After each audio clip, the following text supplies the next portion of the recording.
Assalamualaikum warahmatullahi wabarakatuh.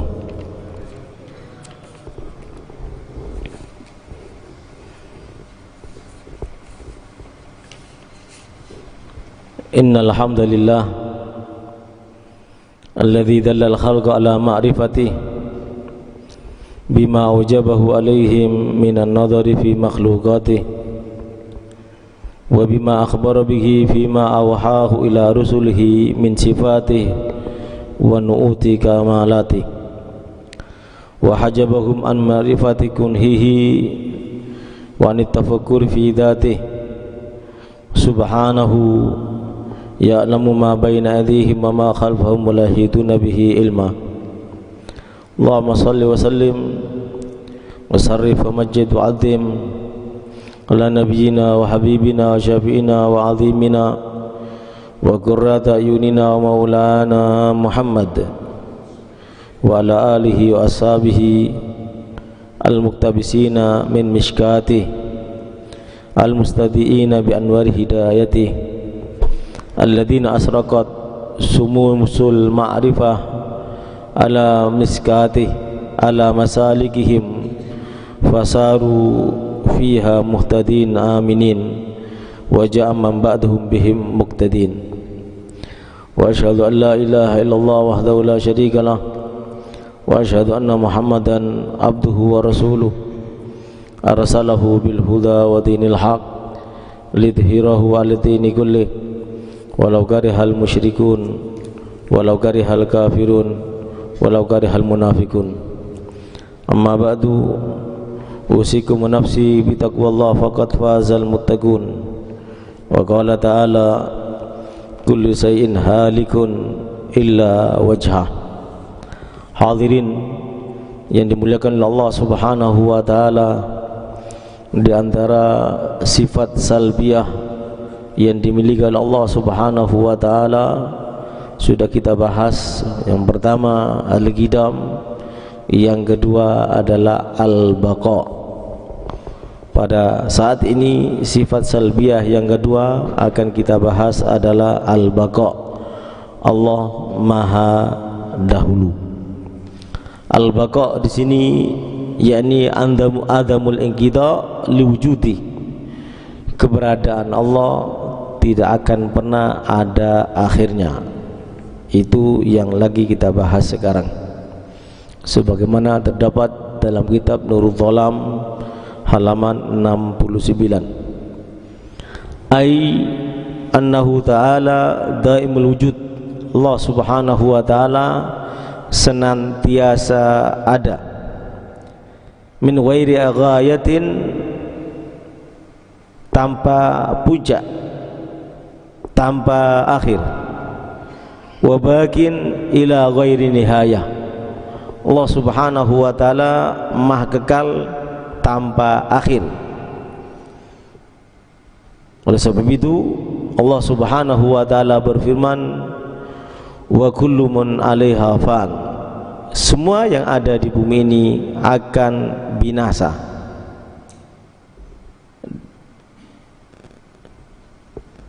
Wa yabqa wajhu rabbika dzul jalali wal ikram, dan tetap kekal Allah Subhanahu wa ta'ala yang mempunyai kebesaran dan kemuliaan. Kalau dalam bahasa Al-Qur'annya dikatakan dzul wa yabqa wajhu rabbika, wajah Tuhanmu. Tapi sudah kita fahami bersama, kita ahlu sunnah wal jamaah tidak mujassimah, tidak mengatakan Allah itu berwajah, tidak berpendapat Allah itu berbadan, tidak sebagaimana faham-faham Mu'tazilah, faham-faham sesat yang mengatakan Ar-Rahmanu 'ala arsy istawa, Allah duduk di arsy. Diartikan dalam ahli sunnah Ar-Rahmanu 'ala arsy istawa, ai istawa di situ Allah berkuasa, bukan duduk. Ini akidah ahlu sunnah wal jamaah. Beda dengan akidah Mu'tazilah, itu akidah mujazzimah, akidah yang mengatakan Allah Subhanahu wa taala bertubuh. Jadi yadullah fawqa aydihim, tangan Allah di atas tangan mereka. Yadullah di sini bukan tangan, tapi bisa dikatakan hai nusratullah, pertolongan Allah, kemenangan yang akan diberikan oleh Allah bersama di atas tangan-tangan mereka, tangan-tangan para sahabat yang berbaiat kepada baginda Nabi Muhammad sallallahu alaihi wasallam. Itu namanya mujassimah, akidah mujassimah, akidah Mu'tazilah yang meyakini Allah itu adalah bertubuh. Ini termasuk akidah yang sesat. Oleh sebab itu akidah Ahlussunnah wal Jamaah kalau mengatakan Allah itu kekal, kekalnya Allah tanpa awal dan tanpa akhir, kekal yang dimaksud bukan sebagaimana kekalnya makhluk. Sehingga ayat yang mengatakan wa yabqa wajhu rabbika, dan kekal wajah Tuhanmu, di sini bukan wajah tapi kekal Tuhanmu. Allah yang kekal, yang berwajah, bertangan, berkaki, berkepala itu hanya manusia. Adapun Allah tidak demikian. Ini yang perlu kita fahami bersama agar membedakan antara akidah kita, akidah Ahlussunnah wal Jamaah, dan akidah umat Islam. Oleh sebab itu orang-orang barat mengatakan, ya, orang-orang barat, orang-orang yang kufar itu mengatakan mereka bisa maju karena meninggalkan agama mereka. Karena memang tatkala turunnya syariat Nabi Muhammad, tatkala diutusnya Nabi Muhammad, maka syariat mereka telah putus. Syariat mereka sudah tidak berlaku lagi. Andai kata diamalkan, justru tidak akan menjadikan mereka maju, pasti akan menjadikan mereka mundur, menjadi terbelakang. Sedangkan kata mereka, jadi kalau orang barat bisa maju karena meninggalkan agama mereka, umat Islam bisa mundur karena mereka meninggalkan agama mereka. Jadi kita sekarang ini umat Islam menjadi mundur karena kita meninggalkan agama Islam. Sebab itu semuanya kembalikan kepada Al-Quran, semuanya kembalikan kepada hadis. Demikian juga penjelasan-penjelasannya kembalikan kepada Al-Quran, kembalikan kepada Al-Hadis, kembalikan kepada sahabat, dan kembalikan kepada salafun as-salih. Dan itu wasiat yang cukup tegas daripada Al-Habib Abdullah bin Alawi bin Muhammad Al-Lahdad. Ilzam kitab Allah wadwa sunnatan waqtat hadakallah bil aslafi. Lazimlah, pegang teguhlah Al-Quran, ikutilah as-sunnah, dan mendapatkanlah kamu suri toladan atau petunjuk untuk menafsirkan Al-Quran dan Al-Hadis daripada salafun as-salih. Ini yang perlu kita fahami bersama. Jadi karena Al-Quran itu adalah kebenaran absolut, kebenaran yang pasti, kebenaran yang tidak bisa diganggu gugat. Oleh sebab itu kita kembali kepada Al-Quran, kembali kepada Nabi Muhammad SAW. Termasuk karena ini bulan Rajab, ya, yang banyak ulama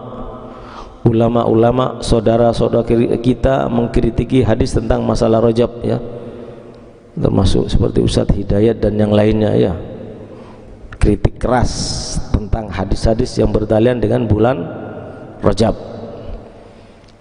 Memang cara, karena Ustadz Hidayat itu termasuk Mu'tazilah, ya, termasuk Salafi Mu'tazilah, tapi yang moderat, ya, yang cukup halus, yang tidak terlalu keras kepada kita ahlu sunnah. Kita ini ahlu sunnah. Namun beliau juga kritik keras tentang hadis-hadis yang saya lihat di media itu, di medsos itu, tentang hadis-hadis yang bertalian dengan bulan Rajab. Memang ada bedanya antara kita dengan mereka, cara memahami hadis dan cara memahami Al-Quran. Yang pertama, cara memahami Al-Quran kita itu menggunakan asbabun nuzul.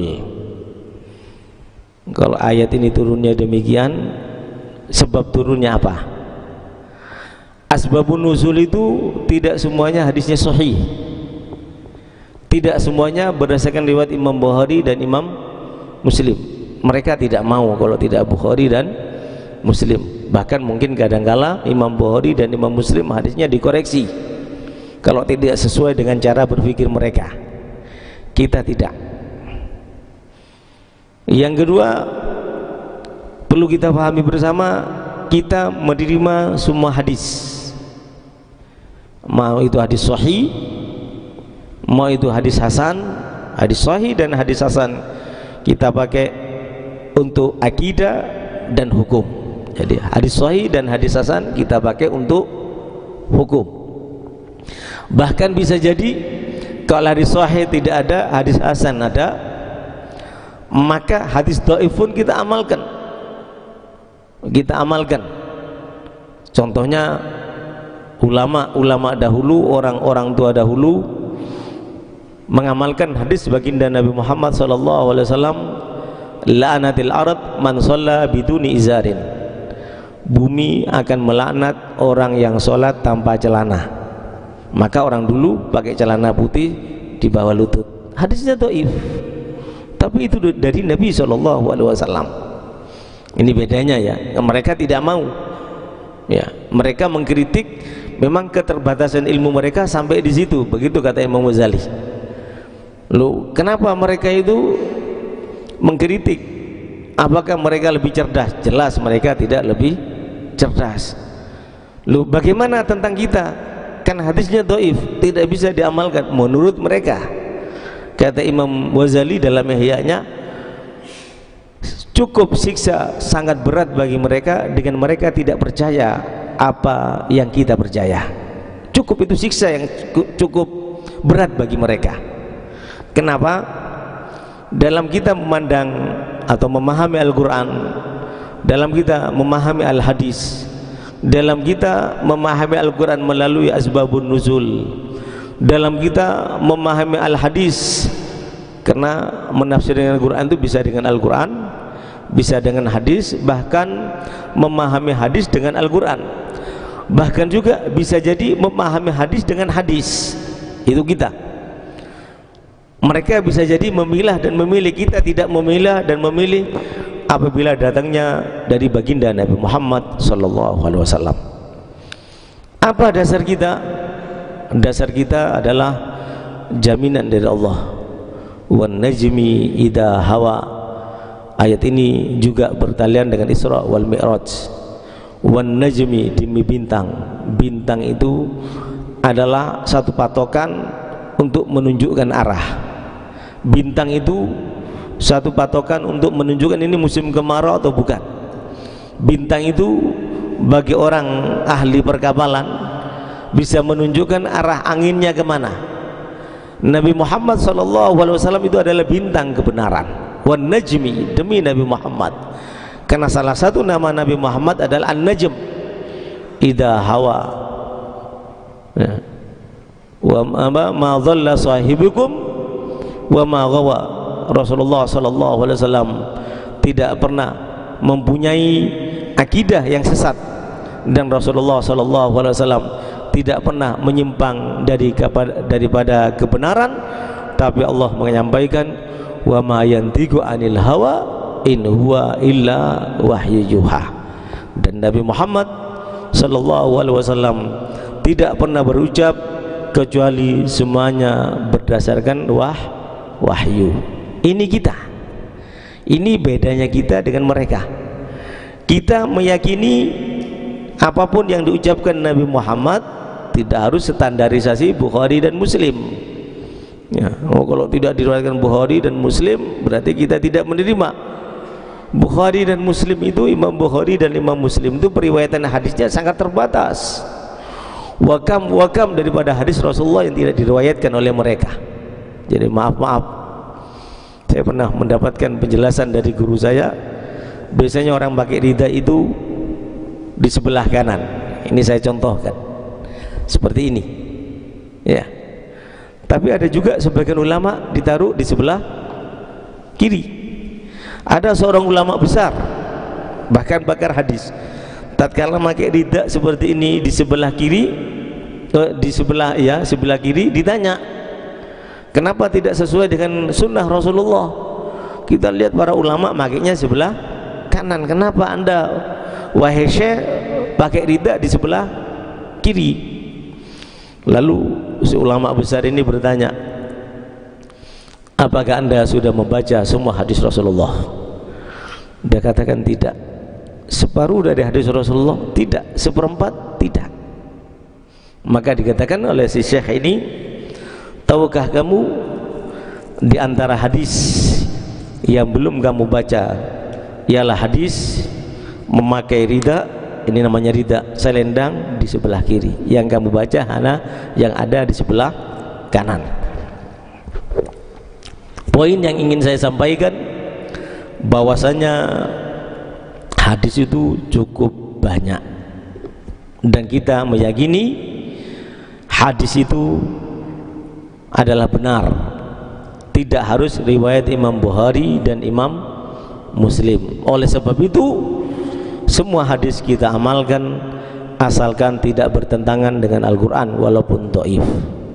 Semua hadis kita amalkan ya, asalkan tidak bertentangan dengan Al-Quran dan tidak bertentangan dengan hadis sahih dan tidak bertentangan dengan ajaran-ajaran agama.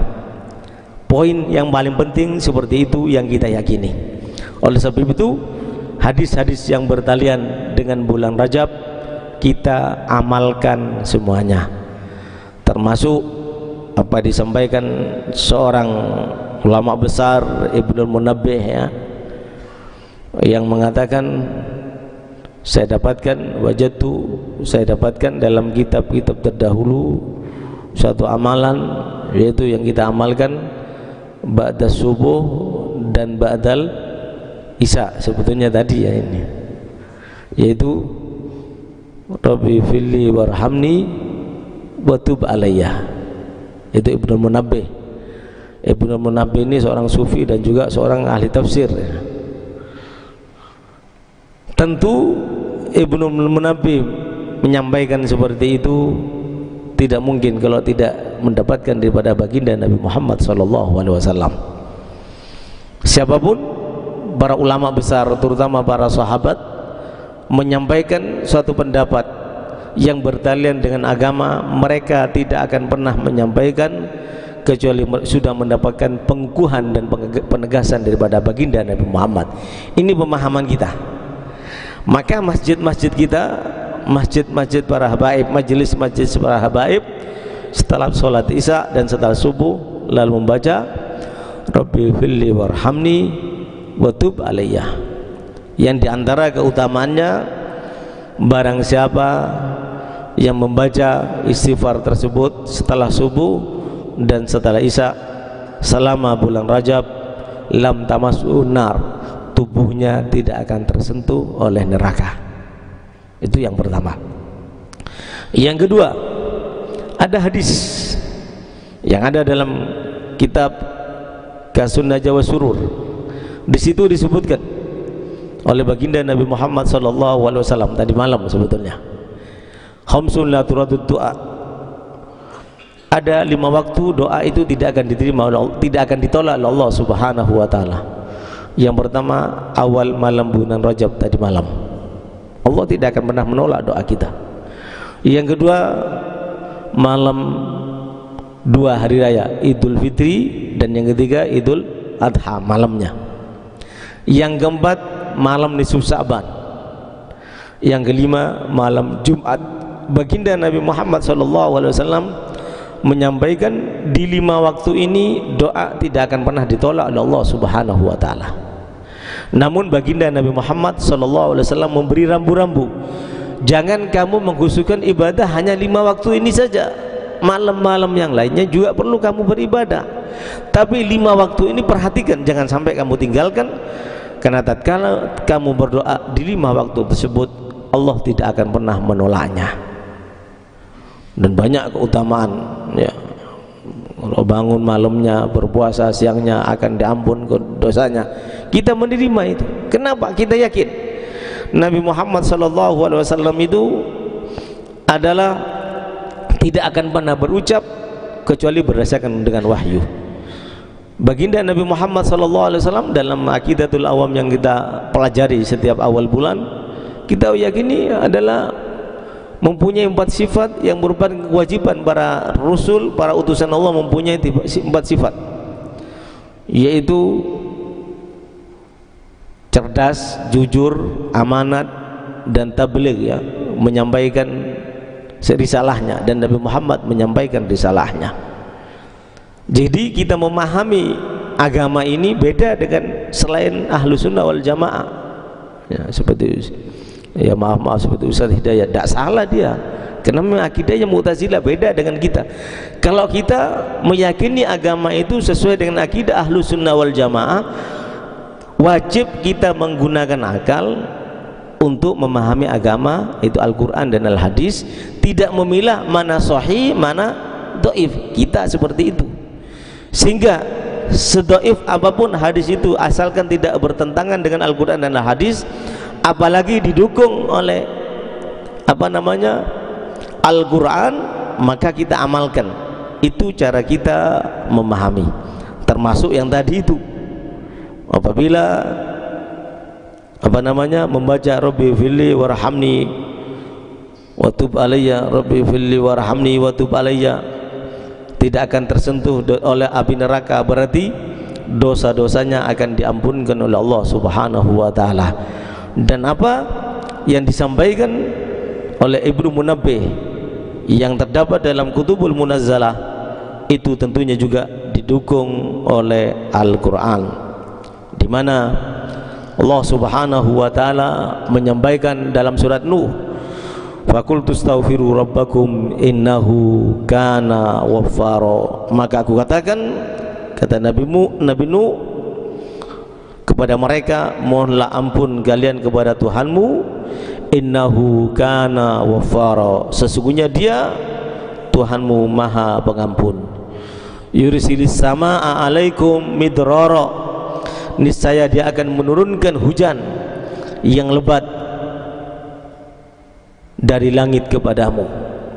Wa yumdidkum bi amwalin wa banina wa yaj'al lakum jannatin wa yaj'al lakum anhara, dan dengan kamu beristighfar juga Allah Subhanahu wa taala akan memperbanyak hartamu dan anak-anakmu, dan akan menggandakan kebun-kebunmu, jadi mengadakan kebun-kebun untukmu, dan akan mengadakan sungai-sungai untukmu.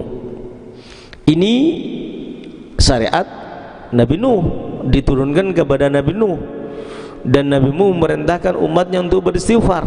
Tapi perlu kita fahami bersama, istighfar itu juga syaratnya kita. Diturunkan dalam Al-Quran berarti juga untuk diamalkan oleh kita.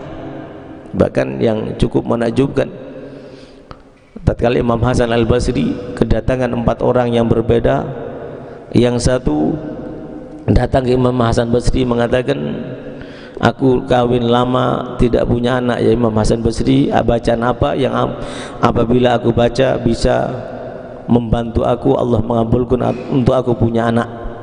Kata Imam Hasan Basri, coba baca istighfar.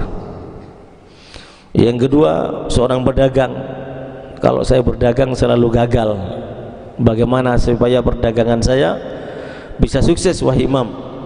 Kata Imam Hasan Basri, coba baca istighfar. Yang ketiga, wahai Imam Hasan Basri, saya petani, pertanian saya selalu gagal, bagaimana supaya pertanian saya bisa sukses? Apa yang harus saya amalkan? Kata Imam Hasan Basri, bacalah istighfar. Yang keempat datang lagi Imam Hasan Basri, ini di tempat kami sudah lama tidak turun hujan, bagaimana supaya bisa turun hujan? Sudah peceklik ini, bagaimana supaya Allah menurunkan hujan? Di antara bacaan apa yang harus saya amalkan? Dijawab oleh Imam Hasan Basri, banyak-banyaklah baca istighfar. Ternyata Imam Hasan Basri ditanya oleh muridnya, ya Imam, pertanyaannya 4 berbeda, tapi kenapa jawabannya satu? Kata Imam Hasan Basri, jawabannya ada di Al-Quran, yaitu bagi mereka yang beristighfar, manfaat yang pertama, yursilis sama alaikum midrara, Allah akan menurunkan hujan dengan lebat. Berarti orang yang daerahnya, orang yang kotanya, orang yang negerinya kekurangan hujan, banyak-banyaklah beristighfar, Allah akan menurunkan hujan, sesuai dengan surat Nuh ayat 11. Adapun yang kedua, orang yang tidak punya harta, gagal perdagangannya, Allah akan jamin perdagangan sukses. Orang yang tidak punya harta, Allah akan jamin dia mempunyai harta, sesuai dengan firman Allah dalam surat Nuh ayat 12, yaitu wa yumditkum bi amwalin, Allah akan memperbanyak, melipatkan dengan menggandakan hartanya. Adapun yang tidak punya anak, bagi mereka beristighfar, Allah Subhanahu wa taala juga menjamin wabanina, akan memberi keturunan. Yang keempat, bagi mereka yang pertaniannya gagal, Allah menjamin bagi mereka yang banyak beristighfar, wa yaj'al lakum jannatin wa yaj'al lakum anhara, Allah Subhanahu wa taala akan mengadakan atau akan membuat bagi mereka kebun-kebun yang indah dan subur, dan Allah akan mengadakan bagi mereka sungai-sungai yang mengalir dengan bagus. Ya maaf ya, maaf.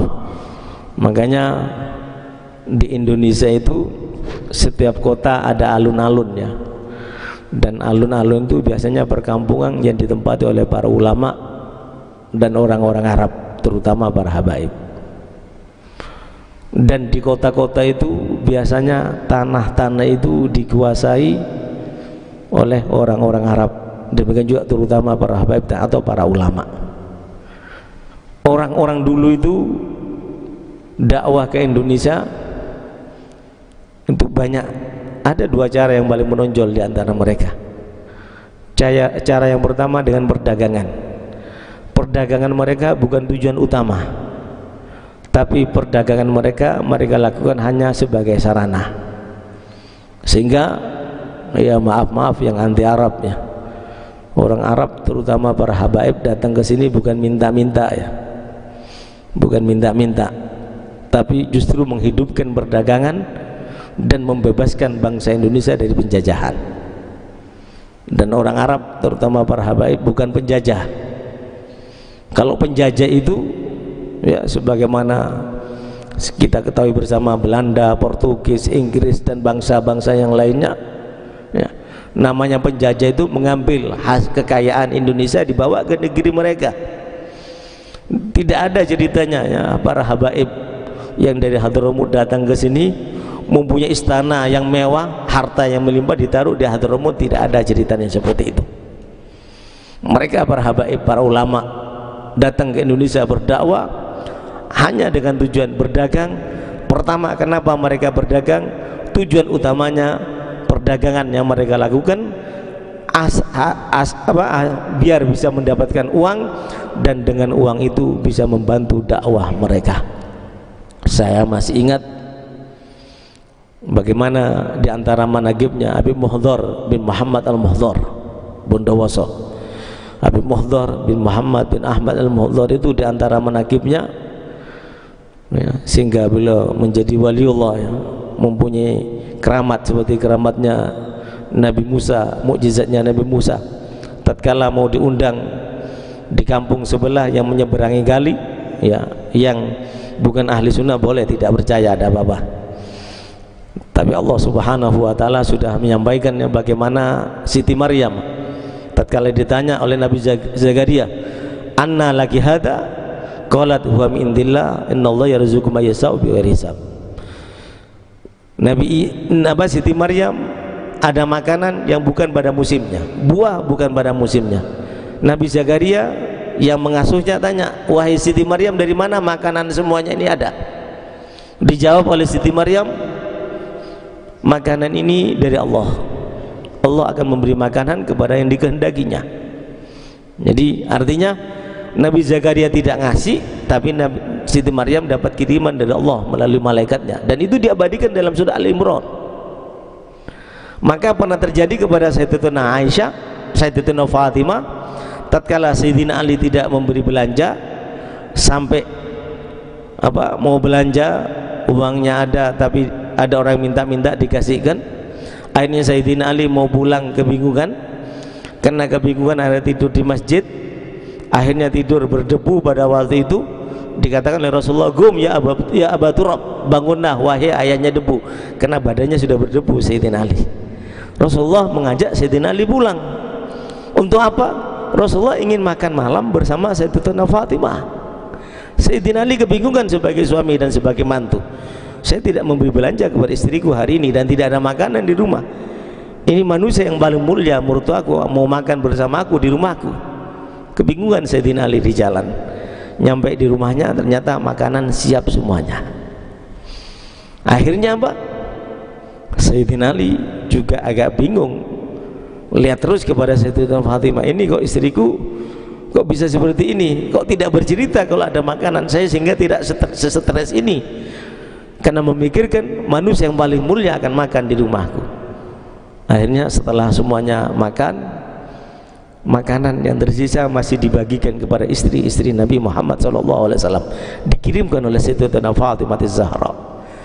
Selesai makan, Rasulullah pulang. Sayyidina Ali bertanya kepada istrinya tercinta Sayyidatuna Fatimah, "Ya Fatimah, dari mana makanan ini semuanya? Saya kan tidak ngasih belanja."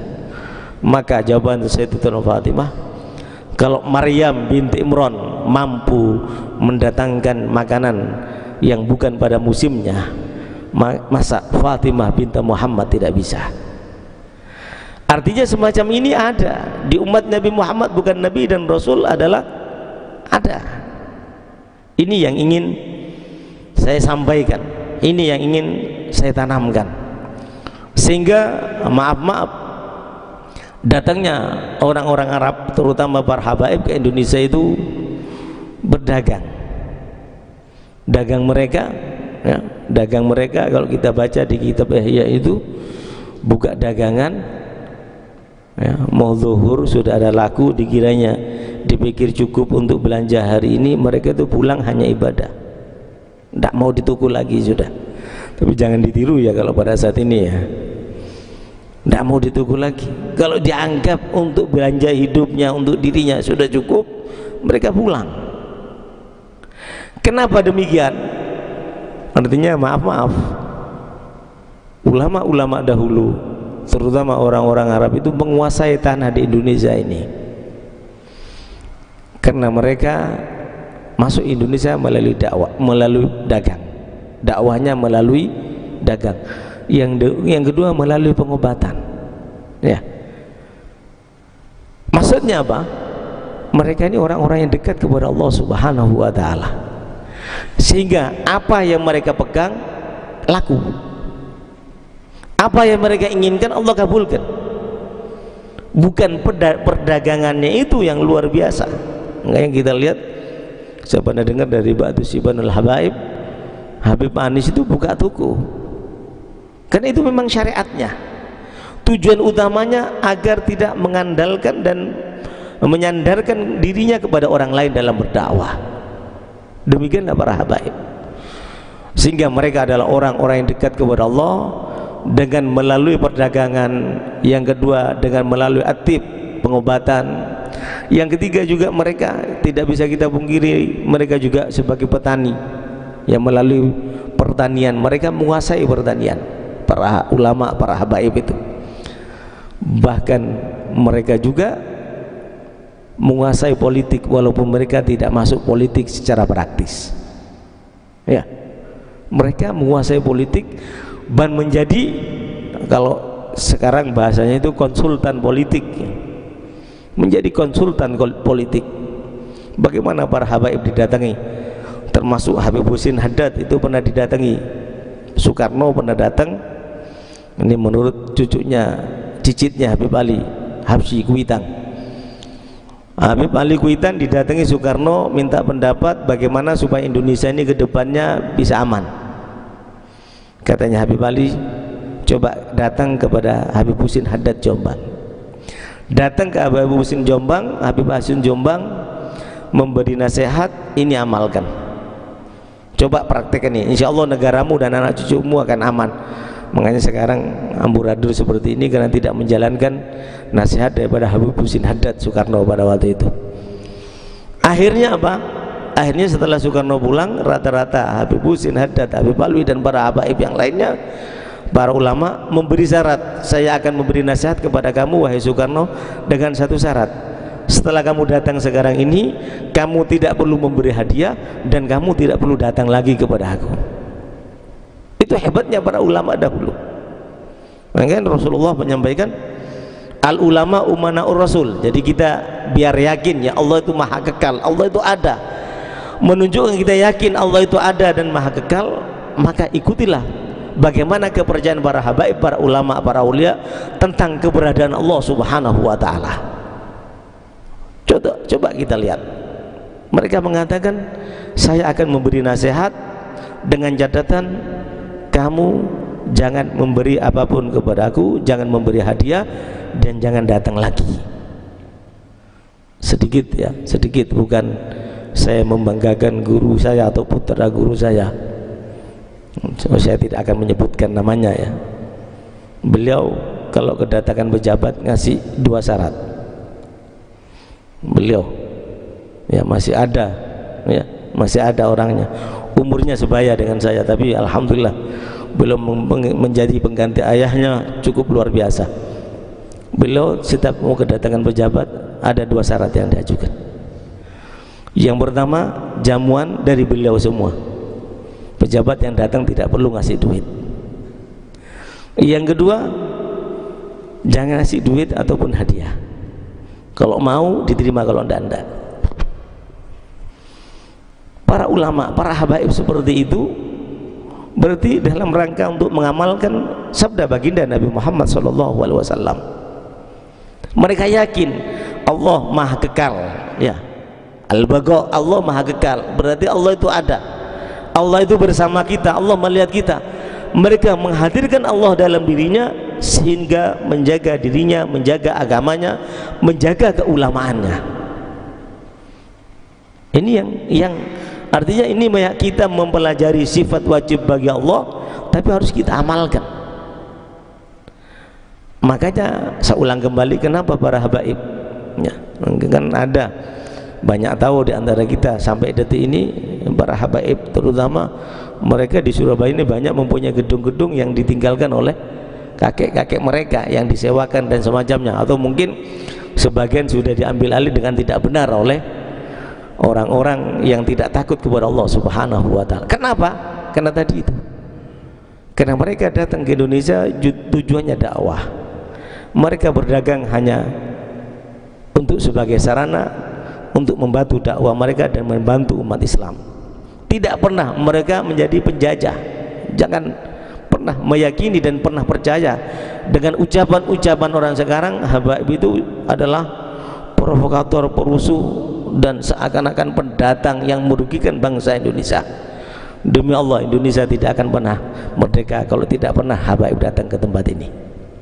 Itu harus kita yakini ya. Dan demi Allah, tempat-tempat kekacauan Indonesia di Indonesia yang umat Islam dibantai, kalau habaib tidak teriak untuk membela saudara kita di Sambas, di Ambon, di Poso dan di tempat lainnya, kalau tidak habaib ada yang teriak untuk membela mereka, maka bangsa kita terutama orang Madura yang di Sambas tidak akan pernah bisa bebas daripada pembunuhan dan pembantaian. Dan saya dengar sendiri dari mereka yang ada di tempat situ. Ini mari kita bangkit bersama. Kalau Rasulullah mengatakan di Aqidatul Awam dikatakan Allah itu kekal, mari kita yakini kekekalan Allah subhanahu wa ta'ala. Kekekalan dan keberadaan Allah kita yakini. Dengan apa? Meyakini Al-Quran, meyakini Al-Hadis dan mengamalkannya. Ingat ya, bukan tujuan apa-apa, supaya kita kembali kepada Allah, Indonesia diselamatkan oleh Allah. Rasulullah mengatakan wan najmi, Allah mengatakan wan najmi, bintang adalah bukti kebenaran. Dan kita yakini baginda Nabi Muhammad SAW menyampaikan ahlul bait nujumun ya, An-nujum amanun li ahli sama wa ahlul baiti amanun li ahli al-ard. Ada bintang langit aman kata Nabi, ada ahli bait, ada habaib, bumi aman. Mari jangan kita hancurkan Indonesia ini dengan memusuhi para habaib. Ini bencana alam, Gunung Kelut dan yang lainnya, bencana-bencana berikutnya, penderitaan-penderitaan berikutnya tidak akan pernah berhenti kalau Indonesia masih memusuhi para habaib. Karena sudah Allah Subhanahu wa taala dan baginda Nabi Muhammad sendiri yang menyampaikan, yang mengamankan dunia daripada murka Allah adalah para habaib, para ahlul bait. Sehingga Syekh Abdurrahman Ad-Dibai menyampaikan dalam dibaknya, hum safinatun lin najiyati idza khifta min tufani kulli adah. Ahlul baitil Mustafa Tuhuri hum amanul ardi faddakiri, kata Syekh Abdurrahman Ad-Dibai. Para habaib mereka diumpamakan seperti bintang dan mereka adalah keamanan bagi umat baginda Nabi Muhammad. Kalau tidak ada para ahli bait, para keturunan Nabi, tidak ada madhab yang empat itu. Karena madhab yang empat itu adalah semuanya para murid habaib. Tidak ada yang namanya Bukhari dan Muslim. Kenapa? Semuanya bersumber daripada, bermuara daripada keluarga baginda Nabi Muhammad sallallahu alaihi wasallam. Jadi mari jangan kita bolak-balik ya, untuk mengamankan Indonesia jangan kita bolak-balik. Bangsa yang berjasa untuk Indonesia jangan kita musuhi. Bangsa yang menjadikan Indonesia ini aman dan bisa mendatangkan rahmat Allah jangan kita musuhi, yaitu para habaib. Ini kalau kita meyakini seperti itu namanya baqo, kita yakin tentang kekalnya Allah Subhanahu wa taala. Mari kita aplikasikan dalam kehidupan kita. Mari kita buktikan secara nyata kalau kita yakin Allah Subhanahu wa taala itu kekal. Yang dikatakan tadi dalam Al-Qur'an yang kita baca bersama, wa yabqa wajhu rabbika dzul jalali wal ikram. Semuanya akan binasa, yang kekal hanya Allah Subhanahu wa taala. Dan juga sebagaimana kita ketahui bersama dalam Al-Qur'an Allah juga menyampaikan kullu syai'in halikun. Ya, yang pertama kullu syai'in halikun illa wajha laul hukmu wa ilaihi turja'un. Kata Allah Subhanahu wa taala, semua yang ada di jagat raya ini akan binasa kecuali Allah Subhanahu wa taala. Segala keputusan menjadi wewenangnya dan hanya kepadanya kamu dikembalikan. Coba lihat, lahul hukmu, semua yang berlaku di dunia ini adalah keputusan Allah. Saya kembali lagi, kenapa para habaib menjadi orang kaya? Mereka berdagang, masih berdagang, mungkin cukup untuk makan, mereka pulang tidak balik lagi ke toko, tapi mereka beribadah di masjid atau di rumah mereka masing-masing, buka majelis roha dan yang lainnya. Kenapa demikian? Karena mereka di samping berdagang, mereka mendekatkan diri kepada Allah. Dan orang yang mendekatkan diri kepada Allah akan menjadi kekasih Allah. Dan orang yang menjadi kekasih Allah, apa yang mereka inginkan adalah keinginan Allah. Lahum ma yashtahuna inda rabbihim. Sehingga apa? Mungkin cara kerja mereka mungkin sepertiga dari cara kerja kita. Jamnya mungkin sepertiga. Kalau kita kerja seharian penuh, seharian suntuk, mereka kerjanya mungkin sebelum zuhur sudah pulang, mandi-mandi jam 10 sudah pulang di rumah, mandi-mandi untuk menuju ke masjid ya. Mereka mungkin kerjanya seperti itu, tapi mereka dicintai oleh Allah Subhanahu wa taala. Sehingga tatkala mereka bekerja, mereka berdoa ingin dagangannya laku, maka Allah yang memasarkan dagangan mereka, sehingga apapun yang mereka dagangkan akan laku dengan sendirinya. Ini yang tidak ada di kita. Kita hanya modal keilmuan, mungkin kuliah pemasaran, mungkin kuliah iktisadi, kuliah ekonomi ya. Tapi tidak ada di antara kita bagaimana kuliah cara mendekatkan diri kepada Allah. Dan itu yang sangat menentukan.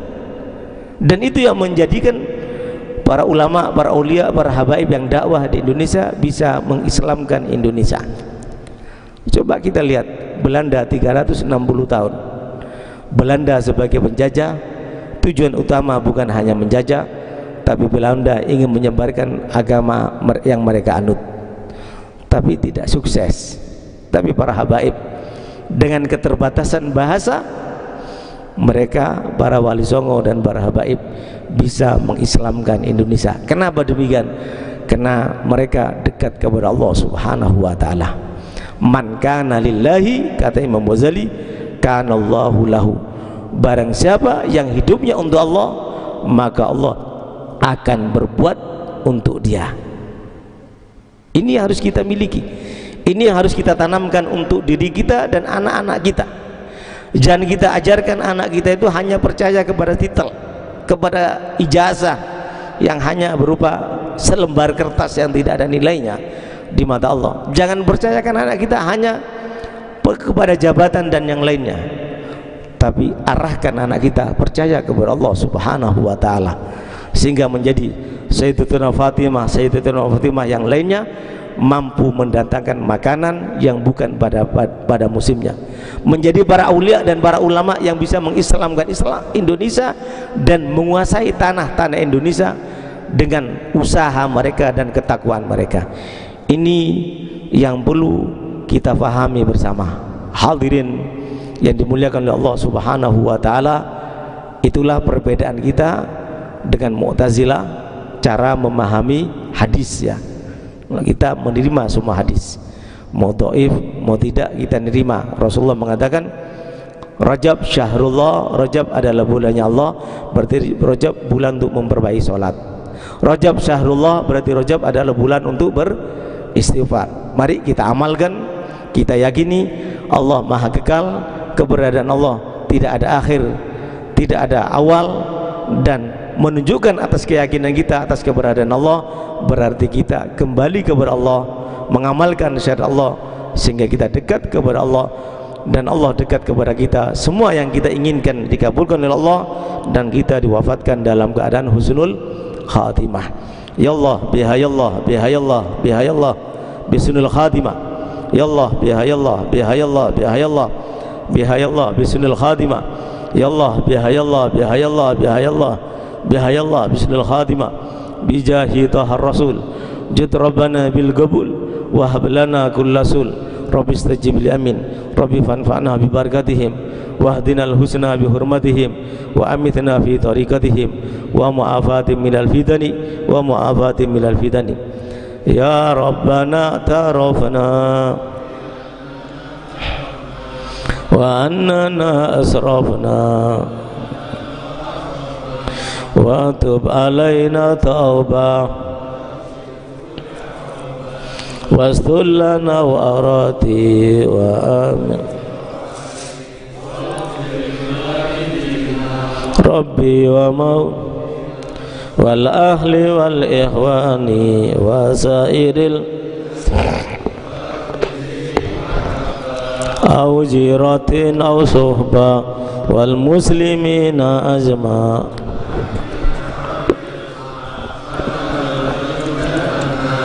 La biktisabin minna bil mustafa rasuli salla wa sallam rabbi alaihi addal habbi wa alihi wa sahbihi walhamdulillahi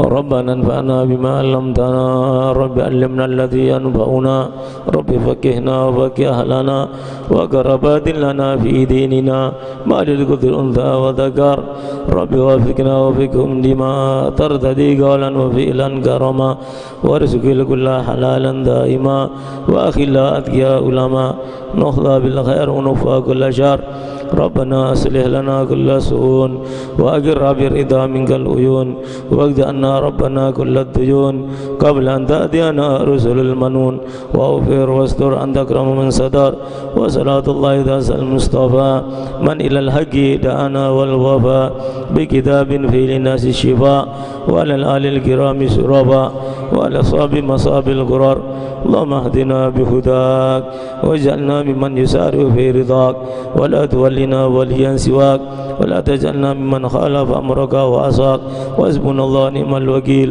ولا حول ولا قوة إلا بالله العلي العظيم صلى الله على سيدنا محمد النبي الأمي وعلى آله وصحبه الحمد لله رب العالمين بسر